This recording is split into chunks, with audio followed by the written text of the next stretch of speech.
While everyone knows of Lakshmi, the goddess of wealth and fortune, very few people have heard of Alakshmi.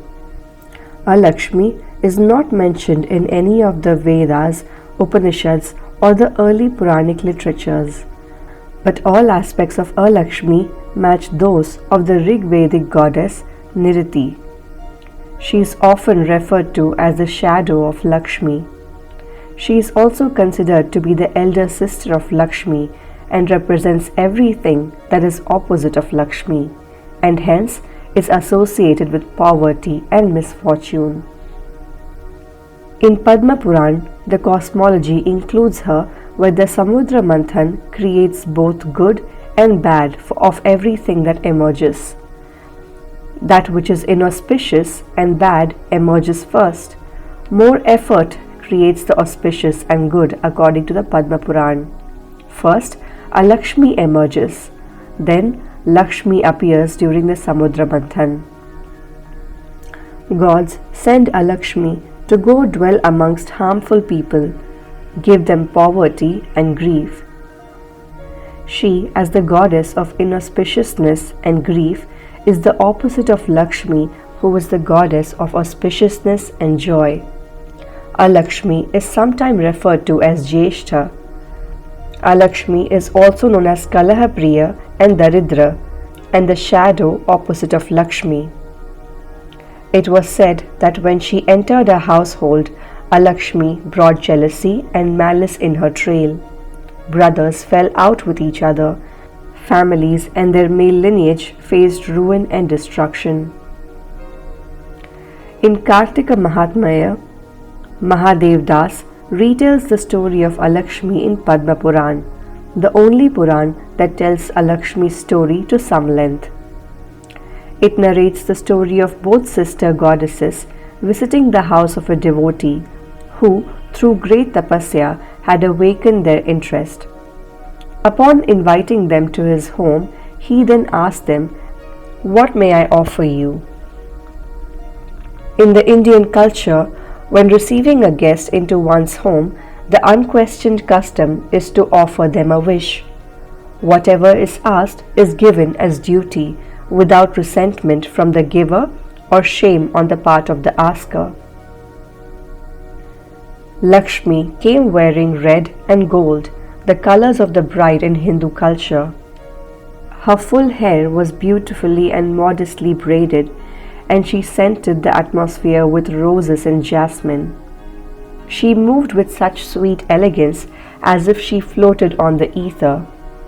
The devotee noticed that her presence brought space to his breath and heart, a feeling of well-being, generosity, and contentment entering his spirit as he watched her.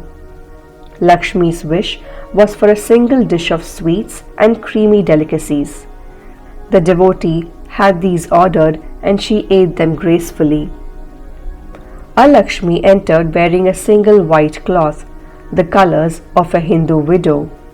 Her hair was sparse and unkempt, matted and unwashed. She moved awkwardly and painfully with a hunchback, stinking of bile and excrement. The devotee watched her and noticed how she aroused craving. Anger and violence struck his mind like lightning. Shortness of breath and a vice-like grip on his heart was felt. Alakshmi's wish was for copious dishes of lemons and chilies that had started to rot and decay.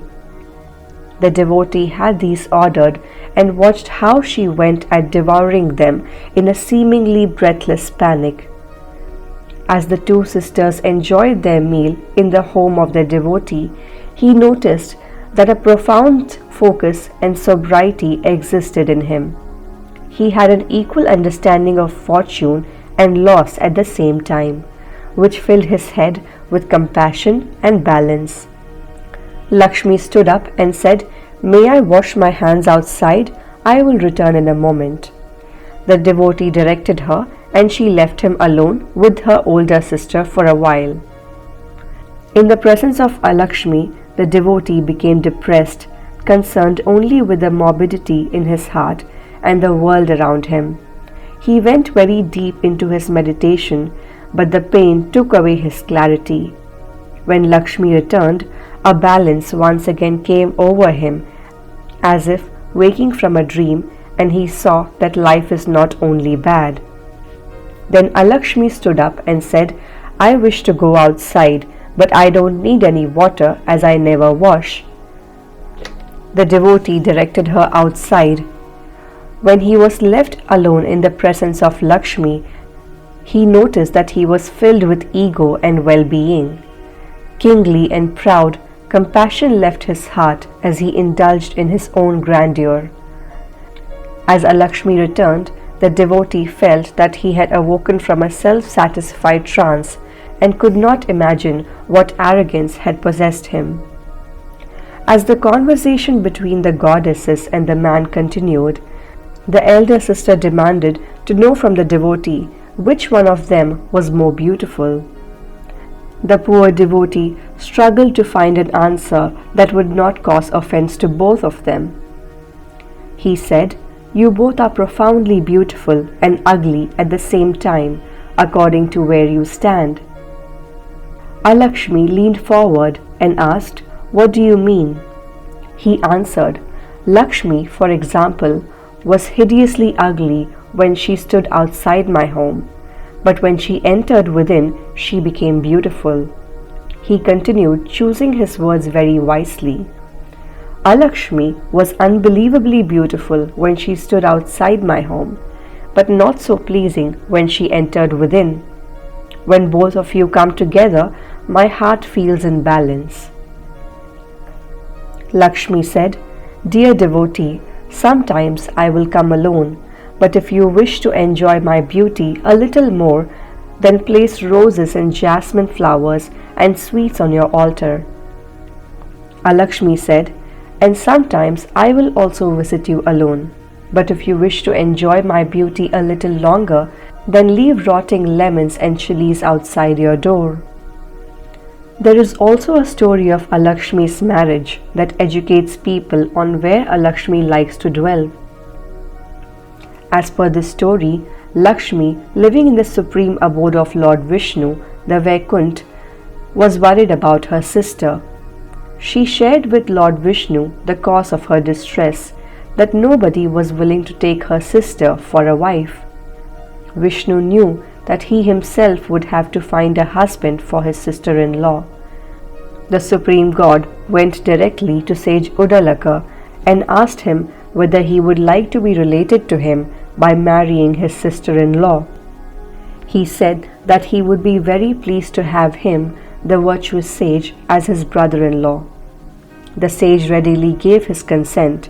It was a proposal too attractive to even think of turning down. As for his sister-in-law, Vishnu said that she was Sarvatahu Shrestha, meaning that in his view, Alakshmi was worthiest of all. We do not know whether the good sage was disappointed when he saw his bride at the time of the wedding, which was attended by gods and sages. If he was, he overcame it and accepted her as she was. He knew that this was the protector, Lord Vishnu's will. The wedding was over. The sage took his wife to his ashram, but she found the place utterly unsuitable for her. The chanting of the sacred hymns pained her. The atmosphere of peace, serenity, and spirituality in the ashram suffocated her. Alakshmi ran out of the house right onto the street. The sage was distressed to see this. He found her conduct not only disgraceful, but also completely incomprehensible. He asked her why she ran out of the home, why was she crying, and what had she found so terribly wrong with his ashram. Then she told him what he never knew. She said that she could not live in a swastik environment and could only live in a tamasic one. She could live where people are violent, hate one another, are jealous of one another, quarrel amongst themselves, praise themselves, and engage in malicious talk about one another, steal, practice no sexual discipline, and where there is smell of cooked meat. In a sense, she could not live where there is cleanliness, calm, contentment, understanding, and where the sacred fire is lit and sacred mantras are chanted. The sage was aghast.